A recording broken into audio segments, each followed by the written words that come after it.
আসসালামু আলাইকুম ওয়া রাহমাতুল্লাহি ওয়া বারাকাতুহু। রাজধানী পিকআপ সার্ভিসে আপনাদেরকে স্বাগত। আপনারা যারা কম খরচে পিকআপ ট্রাক ভাড়া করতে চান তারা রাজধানী পিকআপ সার্ভিসে পেয়ে যাবেন কাঙ্ক্ষিত সেবা।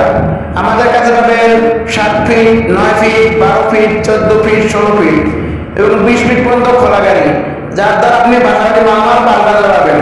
আরো পাবেন অভিজ্ঞ লেবার। বাংলাদেশের 64 জেলায় আমরা এই প্রথম সার্ভিস দিয়েছি অতি সুনামের সাথে। আপনারা যারা বাসাবাড়ি পাল্টানো নিয়ে চিন্তিত, দুশ্চিন্তার দিন শেষ, এখনই যোগাযোগ করেন রাজধানী পিকআপ সার্ভিসে আমাদের স্ক্রিনে দেওয়া নাম্বারে। আমাদের কাছ থেকে যদি আপনি গাড়ি এবং ব্যবহার করেন তাহলে আমাদেরকে ভাড়া দেওয়া আবশ্যক। যারা সৎভাবে ব্যবসা করে তারা কোনোদিন প্রতারণা করে না। আমাদের ঠিক নারায়ণগঞ্জ, পুলিশ লাইন, নারায়ণগঞ্জ। ধন্যবাদ। পরিচালনায় মোহাম্মদ নুর ইসলাম ভাই।